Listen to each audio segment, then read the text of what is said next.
Hi guys, welcome back to Wigan Weekly. Today is episode 4 and we've got a lot of topics to go this week, so I'm joined by Curtis as per usual. Yeah, and like you said, plenty to do because obviously we've sort of postponed this week's episode. Obviously we've got 3 games to talk about as well as other news and a bit more of a Q&A, haven't we? Yeah, as I said guys, a lot to get through guys, so let's get into it. So we're going to start with the last 3 fixtures. We had Barnsley versus Wigan last weekend, which ended 1-0. A goal from Asgard late in the first half, which got the win. It wasn't badminton's great performance. It was quite a, it felt quite a 50-50 game for the majority. But Asgard's goal put the game to bed. What do you think about the result, Curtis? I think, Barnsley's been quite a hard one for us, especially last season. You know, we had like a 2-0 defeat at home, and obviously we saw them again at home with the EFL Cup, and obviously that didn't go well on the penalty shootout. Yeah, it really didn't, and I think, I mean, the 6th place guys. So for us, it's a massive result for us guys because I don't think anyone actually expected us to go there and get the win out well. So we did, and then on Tuesday we beat Northampton by 2-1. Brilliant first half, difficult second half, which we found ourselves on the ropes for a lot of the game, but we got there in the end, did we, Kurt? We most certainly did, and I mean, obviously, them first 2 goals came in quite quick succession, so it was probably one of the best first 45s we've had this season. So, you know, It was great to see, but it was kind of a shame when we slipped up a bit and let that goal in. Yeah. Obviously, Sam Tickle's not perfect, but he did make some brilliant saves that game, so it could have quite easily been a draw. It could have been, guys. Asgard's goal was absolutely. Asgard's goal was a bit lucky. It took a bit of deflection off Northampton goalkeeper Lee Burge, but it was followed by an absolute beauty by Johnny Smith right in the top bins with his left foot as usual. He only scores bangers, doesn't he, Kurt? Yeah, Johnny only scores bangers. Smith, what a guy! That's the one, guys. But going back to Sam Tickle, he got that Northwest Player of the Year thing, was it? Yeah, League One Player of the Year. Yeah. It's a big one, guys. That really. I mean, I think for the club to have a goalkeeper that's for a League One club to have a keeper that's so good and so bright. It's great. It's good to have guys. It's a real factor for the team to have such a big player, especially him. You know, he's in and out of the England under-21 squad. He's been first choice, hasn't he, Kurt? Yeah, he certainly has, and I think it's only going to build on that in the future. Yeah, it certainly will. But yeah, for him, guys, it's a big award, guys, and I mean, a lot of news people think he'll be at Wigan for a bit longer. Yeah, I mean, I know there's a lot of rumours, but I think we've got to do our best to keep him, haven't we, Kurt? We most certainly have to do our best to try and keep him because obviously he's really crucial for staying up in League One. Yeah, it really is, guys. And then followed by that, of course, we did see today's result, which ended Cambridge 1, Wigan 2. We won it, guys, at the very depth of extra time, guys. 119th minute. So incredible, guys. There was no one else for the majority of the game. They scored in the 70th minute. We equalised quite quickly for Asgard and then Johnny Smith, guys, at the end of extra time. It's a big result, isn't it, Kurt? Round 3 awaits. Yeah, can't wait for round 3. Who do you think we're going to get? I'd like to hope for a Prem team. I'd like to hope for a team like Brighton or Southampton, someone like that. Someone who's not. Just not a top 4 favourite. I'm happy. Yeah, fair enough. Would you like to see this game be at home or away? Home, easily. Definitely. I think home, guys. You think, guys? I mean, the money it brings us, and the publicity. Especially and the TV coverage possibly if we get a big team. So that hopefully is at home. Yeah, absolutely. The financial benefit it can bring to our club is very important, especially like I said, if we want to stay up in the league because we're not safe. Obviously, we picked up 6 points in the last week, which is great, but we need to keep building on that. We certainly do, guys. And I think going forward now, guys. I mean. Who's next for us, Kurt? Next game is Huddersfield on Tuesday. Huddersfield on Tuesday. I thought about that later. I think Huddersfield's a tough game, guys. I wouldn't expect a result there. I think the draw's capable. I reckon that'll be probably a 1-1 draw. And then we've got Leyton Orient, which is the first half-12 game of the season, so a bit more of an earlier game. I mean, that's an exciting game. And then we have Bolton, which we're both buzzing for, aren't we, Kurt? Yeah, we certainly are. So it's going to be an interesting bunch of Saturdays in December. And obviously, yes, the Huddersfield game's being televised. So is the Leyton Orient one, and then the Bolton one is it's televised central. It is good, guys. I mean, we are one of the, I think we are either one of the, or maybe even the most streamed team on Sky at the moment, which is good. So the money, so the TV money's going quite a long way. So yeah, a big bunch of festive games coming up. Of course, and tomorrow just signify the start of December, which is always great to see. So yeah, we'll see what this festive month brings. Oh, absolutely! I can't wait to see how we're looking when it comes to sort of New Year. I can't have it, guys, but I do think. I mean, a question I want to ask you, Kurt, is that, I mean, do you think we'll spend in the January transfer market? I don't know, because I mean, obviously we did do a tiny bit of spending in the August one, but I think, to be honest, you know, if we let Paul Dummett go and stuff, we're probably going to have to do a bit of spending or try and get some more loans in. Rather us try and do a bit of spending than keep getting loans, because it's not really sustainable. We're seeing literally new teams through the door every year. I get that they're trying to promote youth talent, but it's not. The youths aren't going to want to stay with us forever. It really is, guys. So I think the next thing I really want to discuss is the Q&As we've been given. Well, the questions have been asked. We asked on TikTok. We had Instagram. Sorry, I'm going to go through. So, once you're ready, Kurt? Yeah. Go on, do you want to do one each one? So you start. Okay, right, okay, what have we got? Does the absence of Humps and Jordan Jones reflect the long-term ambitions of the owners?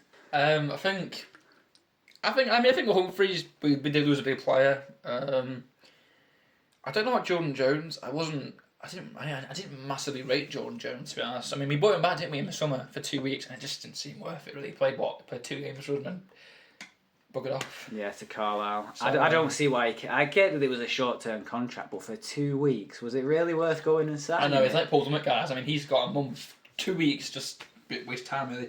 But I think for the time being, guys, obviously, we had a tough summer, and I do think we should have at least tried to keep Humphreys. As I say, Jordan Jones, I don't know, but definitely Humphreys. He would have been a nice player to have. I think his presence in the club was big. I think his quality was there. So yeah, I think it does reflect on our ambitions not being that good, because we aren't keeping our big players. I mean, the players we've got to keep. I think are Tickle and Asgard. They're the main two I think we have to keep. But apart from that, I don't think anyone else I necessarily would be that bothered about going. But they're the main two I'd like to stay. Very good. Right, so we've got another question here on Instagram, and he said, fellow vlogger.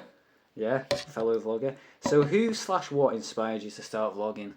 I think it's a question that I think it took me a lot of persuading. I was a bit nervous at first. I think I said this last podcast. I think watching vlogging for years, guys. I've sort of had quite a. I've always thought I'd be quite good at doing things, things around that sort of area. So I think it came down to Curtis and other people, peers and family, sort of nagging me to do it, and we gave it a go for the Mansfield game, and yeah, it's been quite fun, isn't it, Kurt? Yeah, it has. It's certainly been a good bit of teamwork, collaborative stuff. You know, obviously you're doing the vlogging, and then I'm obviously taking all this footage back and working through it, editing it, adding stuff, taking stuff out, deciding what makes the final cut. Yeah. It's quite a good work balance between us. It certainly does. But yeah, I'm quite passionate about Wigan guards. I'm very passionate. I love vlogging for the club. I like advertising the club whatever we can. Saying good things. I mean, we have our negative feedback, but I think every fan does. No fan's perfect. No fan's gonna always praise the club. Well, no. Every club's got that. I think every club's got their what's the word? Ups and downs. There's no such thing as plain sailing. There's certainly not. But yeah, that's the main reason I've enjoyed vlogging so much. So yeah, thanks for that question, Kobe. So moving on from that, guys. I think the question I did want to ask was, I've been impressed with the last couple of games. We've won the last 3. First time all season we've won 3 games in a row. Yeah, what's happening here? I'm surprised. I'm very glad that we're doing well at the minute. We just need to keep building on it. It's fair to say that the gods have looked down on Wigan for whether they deserve some good luck. Yeah, we've finally broken the bad luck at Cambridge. Yeah, guys. I mean, players like Johnny Smith, like Johnny Smith, really his form's incredible at the moment. He's really impressed. I think Dale Taylor's getting there as well. There's plenty of players that I think. Yeah, I mean, there's so many players that are doing well this season. I mean, there's a lot of players who obviously haven't got that long their contracts left because obviously we've got a lot of loan players. I mean, do you think in your miss loan players wise? Not really. I think obviously this season a lot of the goals have come from sort of our talent. I mean, I will say Dale Taylor though, that'll probably be a miss because obviously he did quite well against Peterborough, 2 goals. He did, but I mean, I think realistically, guys, like, he's felt like a playmaker at the moment. He's getting more assists than goals. Yeah, there's many guys. I mean, still good Thomas, do I like him, don't mind him, but at the end of the day, he's not like a fan favourite, is he? He's there to do a job, he's doing an okay job, I wouldn't say he's doing a great job, but he's a young lad. I think every young player's going to have their ups and downs, so yeah. I think also, I mean, looking at the squad list now, we've got quite a few injuries, we've got Jensen Weir out, we've got Luke Chambers out, I mean, Carl Max recently came back from injury. Back on the bench, and he played today, did he? Yeah, he did. He came on, didn't he? Yeah. I think Carl Max, guys, he's getting what? He's 32 now, 33, how old is he? I think it's 32. Yeah, he's 33. 33, he's getting a bit older, guys. I think you'd fair to say that, you expect to be a few more injuries, a few more relapses, but yeah, we've got a good team, guys. We've got one of the youngest teams in the EFL, I think, arguably the, so it's about having patience with young players. We've got the future funds, which is working well. Do you agree with that, Kurt? It's getting there. I'd say it's getting there. It brings in a bit of money for the academy, but whether it's enough is a different question, because when they released a number, it's about 500 people were in it. Now, obviously, different ages are paying different amounts of money, so you don't know the age demographic. No, you don't. But I mean, we for junior year squad. I mean, we did, and we got access, didn't we, to the academy. It was nice. There some nice facilities, guys. Some nice murals of all the players that have come through the ranks, wasn't there? And absolutely, yeah. Yeah, it was a nice facility, guys. Obviously, a range of classrooms, pitches, so all lads getting everything they need. So yeah, a good facility, I must say.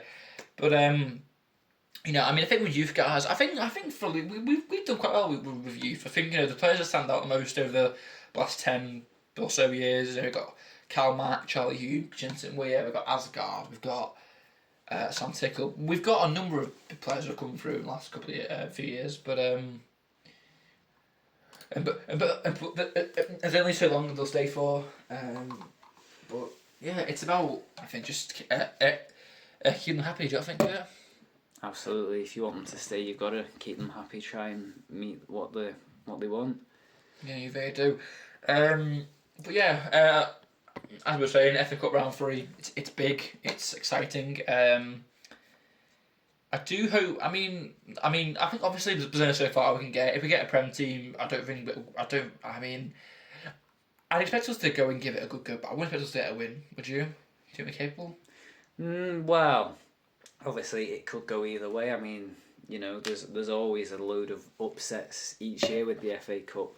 But obviously it depends how our team does in the run up to it, I think. Because obviously if they're on a bad run, it's more sort of likely we're not going to win. But we've been on a good run recently, so I'm not really too surprised that we won at Cambridge's ground. So I think it's possible, but I think there's obviously more chance of us not winning than winning. It does, and I mean, and you were saying then about, obviously we've improved in recent weeks. I mean, do you think, I feel like Maloney's handled the pressure quite well, because I think it was similar last season. There was a point round, I think it was October, November last season, where we were all sort of for him outgoing Maloney. And to be fair, guys, last season though, it felt a lot more like people wanted Maloney out more than this current time, because last season I think there was a bit more pressure, the minus point situation. And I haven't seen as much, but he's got good results with Maloney. He's getting there again. I think hopefully from now on, guys, we can push top 10 finish, which would probably be amazing to get, ideally. Yeah, anything we can get will be ideal. Just as long as we don't go down. Oh, definitely. I mean, going down would really affect us guys. It would be quite a. It would be quite a. It would really hurt. It would really hurt where it would really hit us where it hurts, wouldn't it? But Yeah. Yeah. And do you think? I mean, this is very tough. This is my question. But do you think we're capable of getting playoffs? Well, the thing is, if we wanted the playoffs now, we'd pretty much have to win loads of our games. So, whether it's off the table is a different question. I don't think it's completely off the table, but you'd have to keep up the form we've been having recently to be able to have that chance. Yeah, we can't really afford to lose anymore if that's what you were aiming for. Yeah, definitely. But yeah, as we say, guys, I think we'll survive this season. I couldn't see us going down. It's definitely capable, but no, I can't see it happening personally. But it's about getting there, guys, every day at a time. I mean, Maloney's got a good young team. So yeah, I think it's about seeing what happens, really. Yeah, average age in the squad's 24.2. There you go, 24.2. So yeah, as I say, guys, a very young and capable team. You've seen that many times, guys. They're all capable of getting the job done. But yeah. So that is it, guys. For today, guys. I hope you've enjoyed this afternoon's podcast. It's a bit later than usual, guys, and obviously it's Saturday today. But we can't guarantee if it will be a podcast next Saturday because of the game. It probably will be Thursday. But yeah, I really hope you've enjoyed listening to me and Curtis Waffles with you guys. So yeah, thanks for that, Kurt, being my host and also partner. No worries. But yes, guys, thanks for watching, guys. Like, comment, share, subscribe, and we will see you in episode 5.